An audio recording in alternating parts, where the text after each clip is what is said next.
All right, everybody. Good evening. What is going on? I hope you guys are doing well. Let's wrap up the look at Pro Football Focus.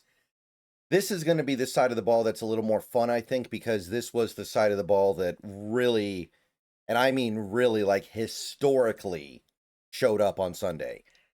There are some metrics that say it was the best game a defense played in recent memory. Um, I think that by DVOA, the Vikings' offensive output yesterday was the worst since DVOA has started tracking individual games. So with that, you're going to have some pretty stud performances. There's going to be some really special stuff here. So let's take a look at it. And I don't think anybody's going to be surprised by the guy at the top of the list here. We got D-Law. D-Law is number one with one of the best grades you're going to see any player get from Pro Football Focus. All right, guys, let's take a minute so I can tell you about Sleeper, a one-stop shop for all your sports needs. You can celebrate and chat on sports games in real time with other users. You can get the fastest scores, blazing fast sports news and sports alerts right at your fingertips. And of course, you can use Sleeper to play in fantasy leagues and win real money on picks contests. This is the way sports were meant to be enjoyed together. So download Sleeper today. Use promo code SBN to get up to a $100 match on your first deposit. And you can pair that with another promo they have right now where you can get a $20 entry free with no deposit required. So get both of those things going. Terms and conditions apply. See Sleeper's terms of use for details. Currently operational in over 25 states and growing. So check out Sleeper today, get to it, and go have some fun with sports this year. Yeah, D-Law 95.5, only 20 snaps. It's a little bit easier to have a higher grade when you only play 20 snaps, I know, but it's not like he played 4 snaps. He played a game's worth of action in a game like this where you're not on the field that much. So, I mean, the funny thing is, and this is where Pro Football Focus just kind of confuses you. Take a look at the subcategories, right? Run defense, pass rush, tackling, coverage. The math does not math. So I don't know how PFF gets to their 95.5 number, but I mean, I'm not arguing with it because he was that good. And the plays that he made in this game absolutely turned things. Like he accounted for so much of the points the Seahawks scored and the points the Vikings did not score. So no objection. Now, second place, so this is interesting, Drake Thomas. I know Drake Thomas played really well, especially as a pass rusher, but they loved him on every level. They thought that he played a really good all-around game just in general. And I I mean, I'm not against it, but I didn't see 90.7 coming, so pretty cool. He continues to come along well as a player. Um Obviously, I think the main issue with him is just play action, but play action is going to be a little bit less effective when the opposing quarterback is Max Brosmer. So, hey, not arguing it for sure. Did great stuff, but I don't know if I saw a 90.7 coming. I would have guessed that the 90.7 would have gone to Ernest Jones, if anybody, and he does really well here, and you score a touchdown, you get 2 interceptions, and he was great against the run as well. You put those things together, and it's like a slam dunk. But yeah, really good. Leonard Williams, also really high up there, 74.9. I would have gone a little bit higher, but whatever. Devin Witherspoon, 70. Mafe, efficient, effective, 69.4. Okada, 69.3. So well above average into that good territory. Kobe Bryant, same with him. And then you kind of hit a little bit of a cliff, and I understand some of this, but here's what I'm going to say. We allowed 0 points. We allowed like 160 yards. We had 4 sacks. We forced 5 turnovers. It's okay to give out more greens. You look at this, and I know some of these guys didn't play very much, so whatever, but this does not really look like the Pro Football Focus chart of a defense that had one of the best performances in recent memory. It looks like a good game, don't get me wrong, but I don't know, man. It's okay to go a little over the top for a performance like that, PFF. That's all I'm saying. Like, I guess I get the Job thing because I think he had the penalty. I don't know if they ever determined if that penalty was on Job or Woolen, but I mean, I'll grant you that Job didn't necessarily stand out to an inordinate degree in this game. Okay.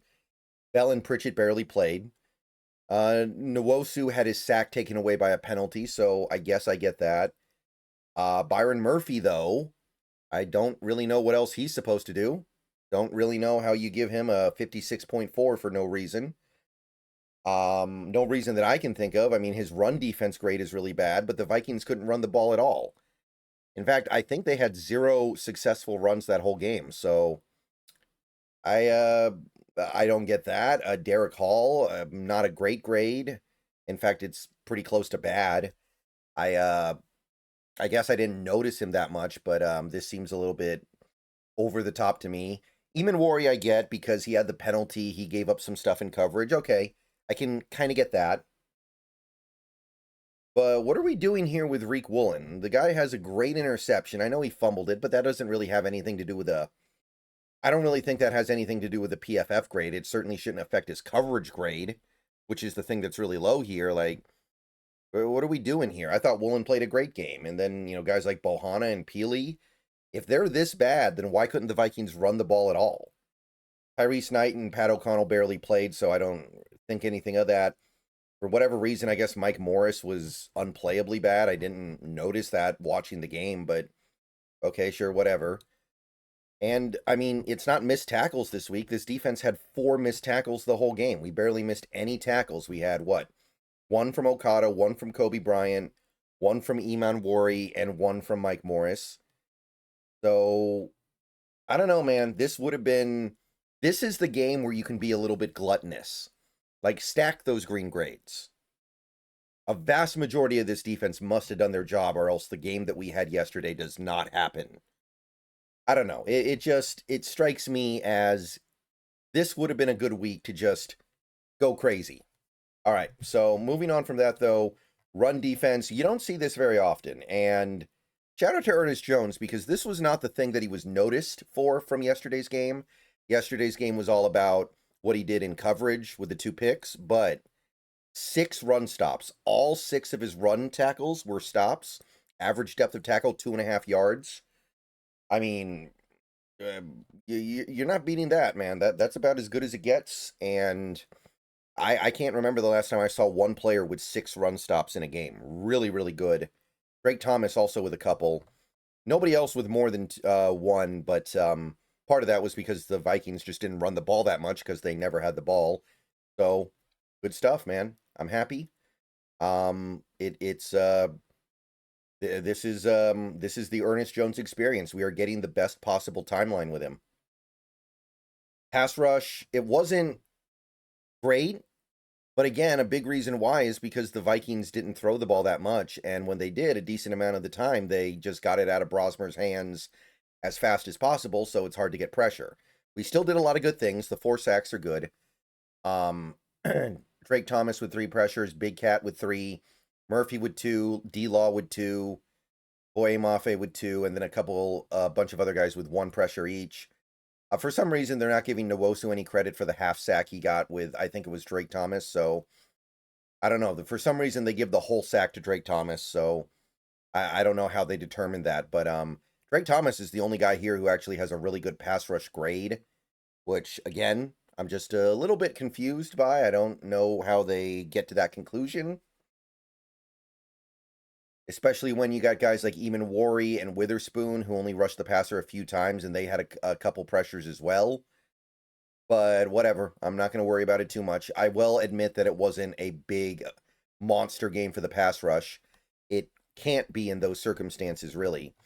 And they did what they needed to do when the opportunity was there, so it's not like it was a problem. Coverage grades. Pretty good all around. There were a couple of things to note. If there's one guy to criticize in this game, I guess it's Eamon Worry, which makes sense. He did give up the one big passing play the Vikings had. He did, I guess the penalty he had was also technically in coverage, even though it wasn't a cover play that he made. The only guy who gets dinged for his coverage in terms of his grade, though, is Reek Woolen, which I don't know, 5 targets, 26 yards, 3 completions, about half of it's yak, and then he has the pick. I know he fumbled the pick, but that has nothing to do with coverage. Like I'm not sure what they're seeing here. I mean, it's not like the pick was a fluke play either, right? The pick was him making a stellar play, the kind of play that only a few guys in this league can make, and Reek is one of them. So yeah, I don't know where this comes from, guys. I don't know where the 51.7 comes from. But other than that, we got what, Mafe with 1 target for 1 yard, Drake Thomas 2 targets, 7 yards, Ernest Jones 8 targets. So he was tested, 27 yards and 2 interceptions. I mean, you're not going to get much better than that as an inside linebacker on 8 targets. That's Luke Kuechly type stuff. And obviously, Ernest Jones is not an elite cover corner or a cover linebacker. I understand that, but what he has done this year is extraordinary. And it's just really, I think, through an understanding of knowing landmarks and handling zone drops really well. Witherspoon, 2 targets, 18 yards. Okada got targeted once, no completions. Josh Jobe, 4 targets, 5 yards.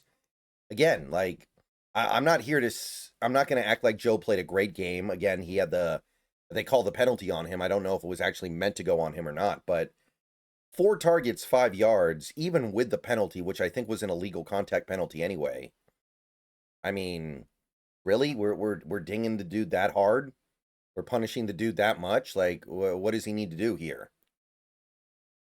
And that's really about it. Eamon Worry, one guy who was a little bit of a liability here, but nothing egregious. 7 targets, 42 yards is not anything I'm going to freak out about. And look, at the end of the day, when the Vikings passing attack is as inept as this, then most people are going to come out looking really good, and that is mostly what we got here. Special teams, not much to say. Nick Collerup, Pat O'Connell, Mike Morris, Kobe Bryant, top performers. Velez Jones was actually graded pretty decently well, his first game. Quandre Diggs actually got credited for being on the field for a few plays. He was on, what is this, kickoff coverage once and punt return 3 times. So he did get on the field. I didn't notice it, but he did actually play a little bit. Bottom performers would be Cody White and Tyrese Knight. I believe that D'Anthony Bell had the only missed tackle. And that's really about it. Not too much else to say here. So, hey, it was a great day by the defense, and that is reflected in some areas here. All I'm saying, you could have gone a little bit more, right? Like Byron Murphy, 56.4, that you'd have a hard time explaining that one to me. Okay, I'm going to go and get out of here. See you guys later. Go Hawks. More stuff coming tomorrow. Hope everybody has a good night. And life is good right now. Victory Monday.